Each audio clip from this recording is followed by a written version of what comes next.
Hello, everyone, and welcome. I'm Gilda Evans, bringing you the Autism Resource Podcast. This podcast and the ARP website are your one-stop knowledge and resource base for autism and much more. I'm honored to have State Senator Anthony Portantino as my guest today.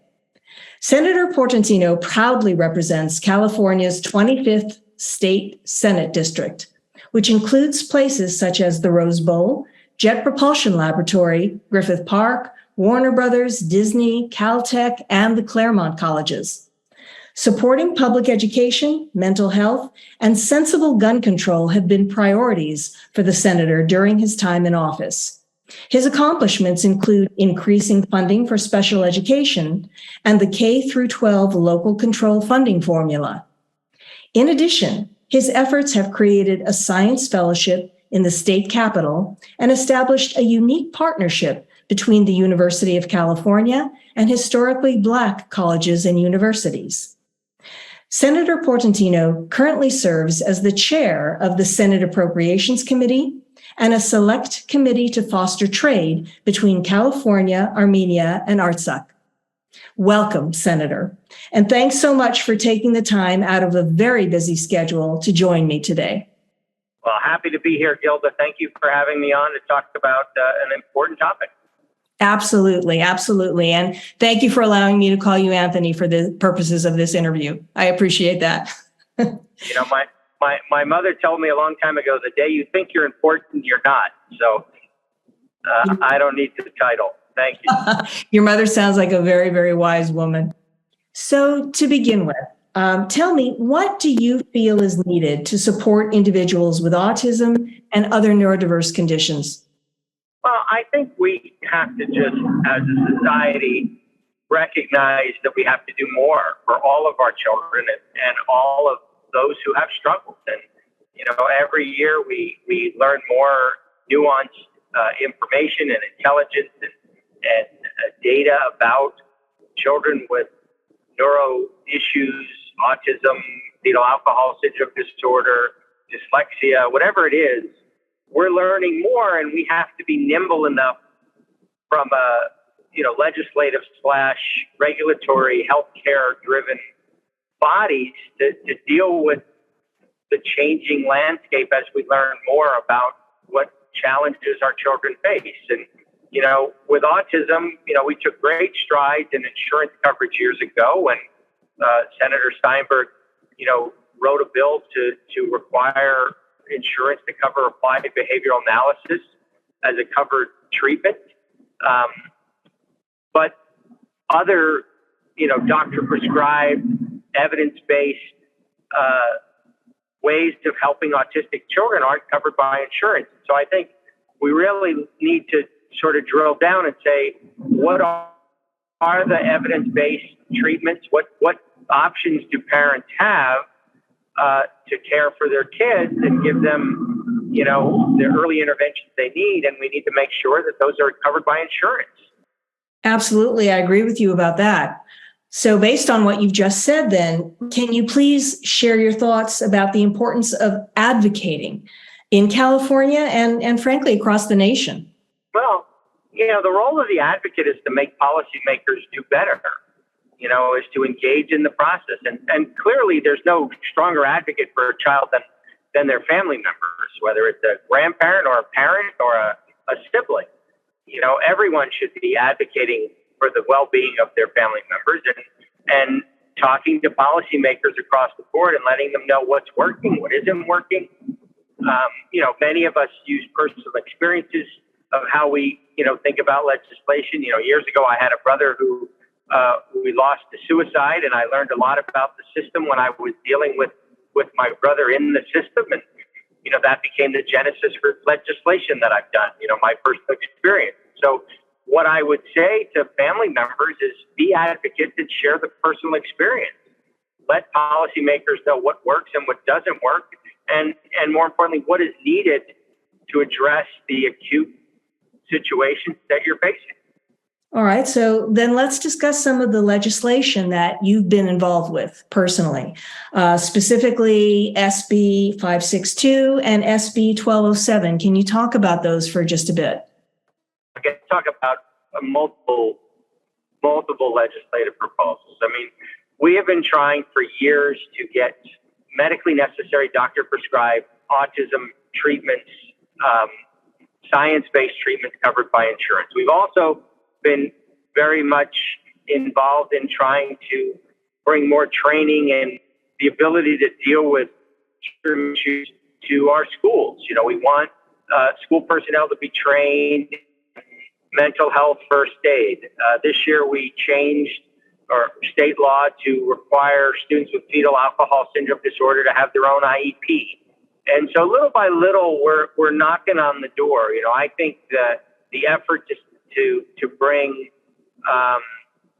more autism treatments into insurance coverage is important. You know, think of a family out there that has a child that responds well to something, and you find out, well, wait a minute, it's not covered by insurance. And you say, but it's helping my child. Why isn't it covered by insurance? Think about the father whose 14-year-old daughter turned in her English assignment in school, got an A on the English assignment, and then 2 weeks later took her own life, and says, I don't blame the teacher for not seeing the warning signs of suicide in the journal because the teacher wasn't trained to see the warning signs of the journal. And so, you know, that teacher needs that training. Think of the first grader who is in a two-income, hardworking family that, you know, doesn't realize their first grader has dyslexia. And lo and behold, that first grader becomes an eighth grader and has never been screened for dyslexia, never had the right academic care through first, second, third, fourth, fifth, sixth, seventh grade. And lo and behold, now they're an eighth grader and they're not a reader. And so, you know, I want to bring dyslexia screening to all first grade students in California. We're one of only 12 states that doesn't screen for dyslexia in first grade. So, you know, I want to cover all of those behavioral health and neuro health issues in our children as early as possible in their life, so we can intervene as early as possible. Because we all know the sooner you intervene, the sooner you help, the sooner you properly recognize what it is that needs help, the better care that child gets when their brain is able to adapt to it and thrive because of the intervention. And so those are all sort of policy, you know, priorities of mine. All right, then, first of all, I agree with what you've just said, 110%. As the mother of a young man with autism and having gone through the school system, having dealt with the regional centers, the government offices, what you're saying is spot on as far as I'm concerned.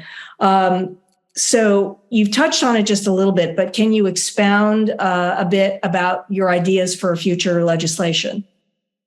So we're going to bring back the bill on making sure that medically necessary doctor-prescribed evidence-based autism treatments are covered by insurance. We're going to try to get that done again.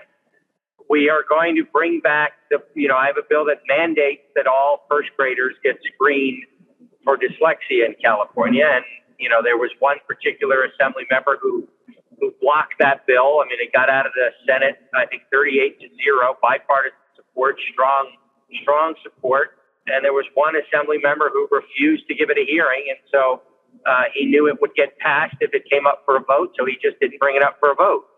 And so we were blocked for the past 2 years on our mental health first aid and our dyslexia screening. Both of those bills, Patrick O'Donnell refused to give a hearing to. And both of them got out of the Senate 38-0. I mean, how could you be against training school personnel to understand the warning signs of suicide and other mental health issues when we have a significant mental health crisis in our schools? I mean, we knew before the pandemic it was a problem, and now post-pandemic it's a bigger problem. We have 3 in 5 teenagers who think about suicide. And so children spend an inordinate amount of their life on a campus. The people on that campus should be well trained in understanding the warning signs of mental and behavioral health issues and be able to direct a student to get the right course of action. And the idea that one assembly member refused to give that bill a hearing is reprehensible. And frankly, it will lead to tragic results because we're not training school personnel to intervene. And the same for dyslexia. The same assembly member refused to give a hearing to our dyslexia screening bill. And so I'm bringing both of those back, and also the insurance coverage for autism. So I'm dedicated to all three of those issues in my final 2 years in the Senate. At this point, I'd like to ask, is there anything that I haven't brought up, that I haven't asked you, that you feel is important that you would like our listeners to know? You can ask me about, is there a social justice component to these issues? Well, is there a social justice component to these issues? Please let me know your thoughts on that. Absolutely. We know that, families that have more means, will get their child in front of a pediatrician in 15 minutes, and hardworking families or single parent families with other challenges in their lives, may not have the ability to get their kids to the right, professional right away. And that's where we rely on our schools to help, because they're uniquely situated to detect and direct for help. There's a study out of Texas that has 7 out of 10 inmates in a particular prison are dyslexic. There's another study that shows, children who weren't properly cared for with fetal alcohol syndrome disorder end up in the criminal justice system later in life. And so, we have societal responsibility and moral obligation to try to help these kids when they're so open to that help, when they're young, when their brains are able to receive that care. And if for other socioeconomic or geographic access to healthcare professionals, we're not getting those kids the proper care, that's on us, and we just need to do better. And so, that's another reason why I'm so committed to these issues. Now, for me personally, I was that son of a single mom who, didn't realize I was dyslexic until the 8th grade. And, thank God my mother finally, took me to somebody in the 8th grade who started to help me. But I have 3 learning disabilities. I'm of the pre-Ritalin generation, so I just got in trouble when I was in school. But, I'm ADHD, I'm dyslexic, and I'm also what's called cross-dominant, which is the one no one ever heard of. Is I'm right-armed, right-legged, but left-eyed, which is why my penmanship and spelling are horrible, because the eye-hand coordination doesn't coordinate. And so, even to this day, as a 61-year-old state senator, if somebody puts a marker in my hand and says, go right on the board during a retreat, that scares the heck out of me, because I don't want people to see how poorly my penmanship is and how bad my spelling is. And so, as a 61-year-old senator, the stress level in me rises in those situations. I can't imagine, again, today's, 8-year-old or 10-year-old or 11-year-old, with unscreened, undiagnosed, neuro challenges having to function in today's education system, which is immediate and can be harsh and, can be direct. And, we just as a society have a moral responsibility to do better. Well, I agree with you 100%. And as a parent, I personally want to say thank you for everything that you've said and for the support that you are doing your best to give to this community, because it is so, so very desperately needed. Well, thank you, Gilda. I'm happy to be here. And, we got to, every parent out there, no one advocates better for a child than a parent or a grandparent or a sibling.